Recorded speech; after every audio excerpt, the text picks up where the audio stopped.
One of the biggest compliments I get is when I'm walking down the streets in Washington, D.C., and people come up to me and start speaking in Myrick thinking I'm Eritrean. It happens all the time.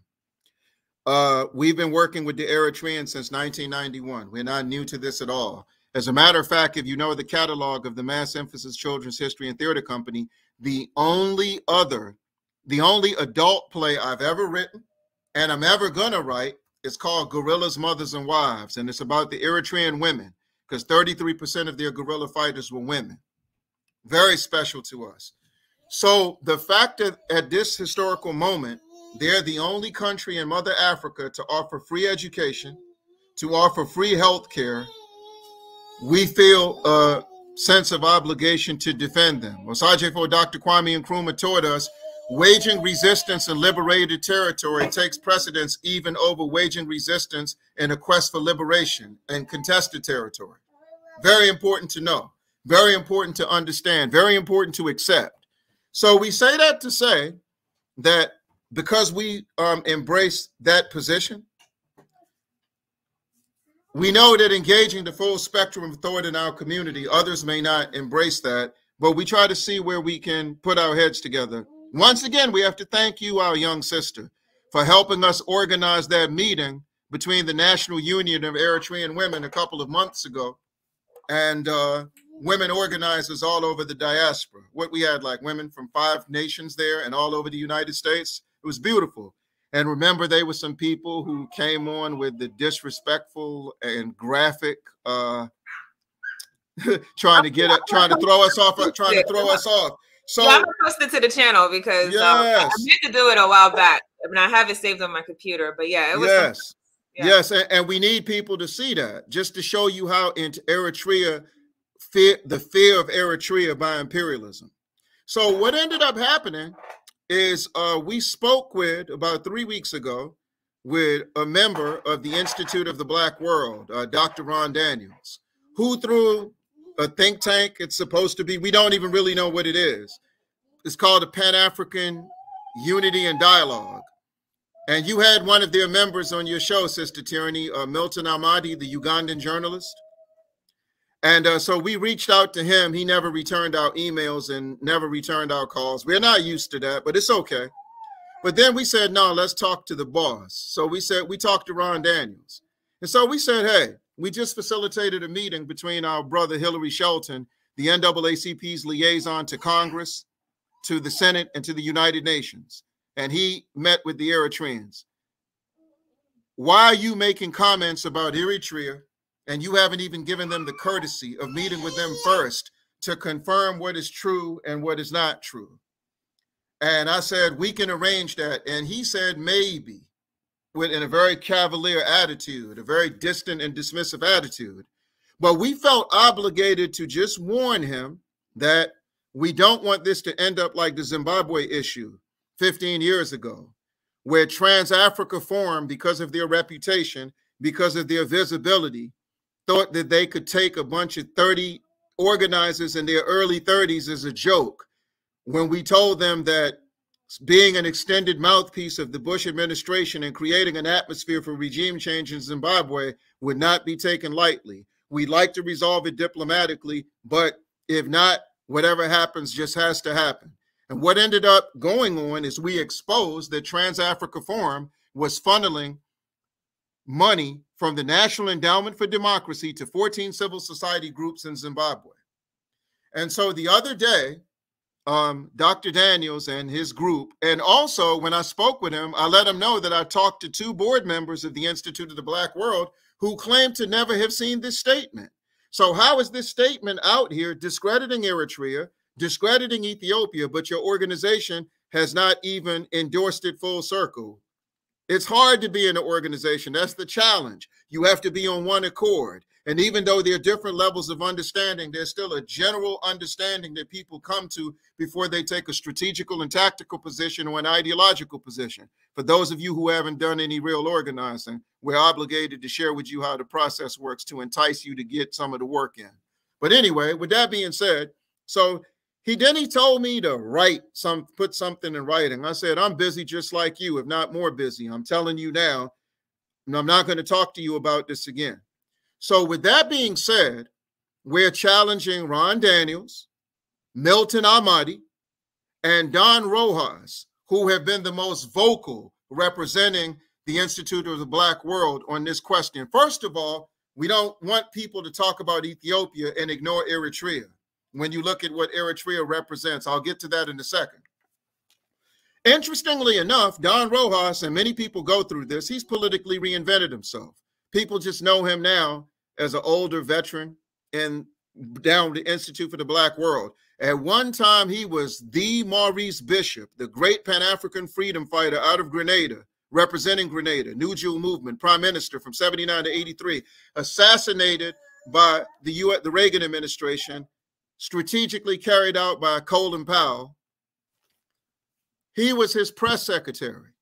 So all we're saying to Don Rojas is this, with all sincerity: do you want Isaias Afwerki to end up like Maurice Bishop? And we say that to say, before you say anything about Ethiopia, anything about Eritrea, let's go back a little bit. Let's backpedal like cornerbacks on the football field. You tell us what happened to Maurice Bishop, and you then tell us how you've gotten, as his press secretary, to live and function in the United States. I can't imagine George Charamba, my brother, my big brother, who was the press secretary and spokesperson for President Mugabe and now has an elevated position for President Mnangagwa. I can't imagine him living in the United States. I can't imagine Comandante Fidel Castro or Comandante Raul Castro or Comandante Miguel Diaz-Canal's press secretary living in the United States and functioning. So you owe us, in the spirit of transparency, as people in Burkina Faso are getting full information on what happened to Thomas Sankara. A trial is going on.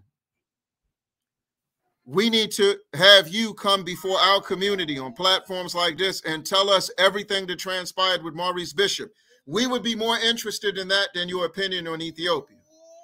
More important, equally as important, Ethiopia and Eritrea have fought to have this peace agreement that they finalized 3 years ago. They even have a task force of Ethiopian and Eritrean citizens who marched in Atlanta the other day beautifully, who are about to march in London beautifully, who are letting the United States and the European Union know you need to stay out of their business. And for those of you, once again, who like the amputated narrative of the African experience, if you say you want peace in the streets of Chicago, you want peace in the streets of Detroit, peace in the streets of Baltimore, peace in the streets of DC, peace in the streets of New York amongst us, peace in the streets of Newark where they got a serious blood crip problem, you saying you don't want peace in the streets of Asmara, peace in the streets of Addis Ababa? What's the matter with us? And you're suggesting that these Africans in Ethiopia and Eritrea are not sophisticated enough, are not patriotic enough, are not intelligent enough to engineer that, and they need Washington's help and validation? They need London's help and validation? And the strange thing about Milton Ahmadi, let's get to you. You're Ugandan.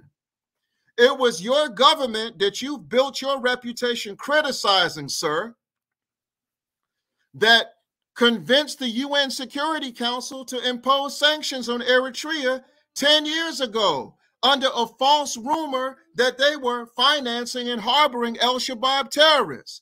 When the Security Council went to Asmara, realized it was a bogus claim, it still took 5 years to undo. But the Eritrean people are so united that they were able to do in 10 years what Cuba hasn't been able to do in 59, get their sanctions lifted. What Zimbabwe hasn't been able to do in 20, get their sanctions lifted. And they were able to get their sanctions lifted. Remember, they didn't get liberated till 1991. Tierney, you're older than Eritrea. I'm older than Eritrea. Why would we do anything to interfere with their development and their evolution as a nation? And especially from people who gave Joe Biden a passing grade his first 90 days and would probably give it to him again. Grading with a curve, to put it lightly. I wish they were my teachers when I was getting bad grades in high school, grading with that type of curve. To give this pig a curve, but to be his extended mouthpiece.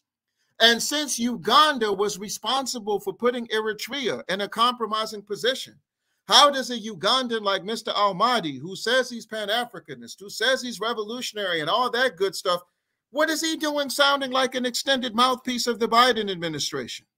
Doesn't make any sense. And if they feel like they were backed, I told you when I asked you privately and reached out to you, we would deal with this publicly because evidently that's what you want to do. And we're telling you, any college campus, any pool hall, any bowling alley, any radio station that you want to discuss this, we're there. But we're telling you, and that also goes for Karen Bass. You're causing a hell of a lot of confusion, lady, as the highest ranking Democrat in the Congressional International Relations Committee. And sidebar, for those of you who deal with local politics, she wants to be the mayor of LA, you all. But before she goes, she's promoting a climate for regime change in Eritrea. She was on a panel a few months ago with the president of the Democratic Republic of the Congo, who's the chair of the African Union at the moment. And they were saying that she met with some Ethiopians who were calling for military intervention, but she's against that. Since then, there's been additional sanctioning on Eritrea, and she supports it. But she just was in Eritrea 3 years ago showing support for the peace process. And who were these Ethiopians you met with that want military intervention? It was the TPLF, because the Biden administration is backing them, just like they always back violent, impatient, reactionary forces on the ground in any country that they can't control. They're angry with the Ethiopian government because they're sticking to the peace agreement and they won't go for regime change because they have an Oromo leader. If you know the politics of Ethiopia, the Oromo people have always felt disempowered.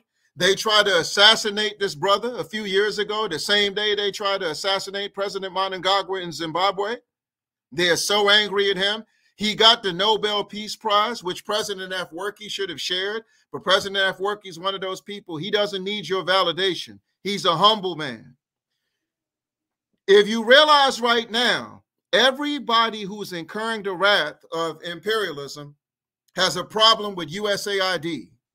They overthrew Evo Morales in Bolivia because he said they don't need to be anywhere in the Americas. They've turned it up on Cuba because Cuba said the same thing. They've turned it up on Comrade Maduro in Venezuela because he said the same thing. They hate Putin because he threw them out of Russia. But before all of that, Afwerki threw them out of Eritrea in 2005, showed them the door. And this is an organization that was created in 1961, just like the Peace Corps. And if it sounds familiar with you, Stanley Ann Durham, President Obama's Caucasian mother, was a member of it. That's what she was doing, hanging out in Indonesia in the 1960s and what have you. So as young people at Howard and young people at Spelman and young people all over our community under the guise of Black excellence are being recruited into that organization, we're saying come home and fight against them. They are in 2021 what the CIA was during the Cold War, what the FBI's International Terrorist Division wants to become. They are a vicious, reactionary, barbaric organization, and they masquerade as a humanitarian aid agent. That's what makes them dangerous, and they're very powerful. They determine what African countries mayors do sister cities with. They determine what investors from Africa come here and become part of the Corporate Council on Africa.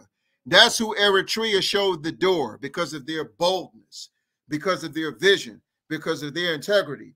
And Eritrea has earned our respect. So if you want to do what Ron Daniels is doing, if you want to do what Milton Amati is doing, if you want to do what Don Rojas is doing, that's fine. But just know that Africans are going to come out of the woodworks and check you. Respectfully, though. No expletives, no insults, but you're going to get taken to school. You're going to get embarrassed. And any positive accolades you've earned for your service, you are in threat of losing them. Do not be an extended mouthpiece of the Biden administration. Yank that sweet tooth for white liberals out your mouth.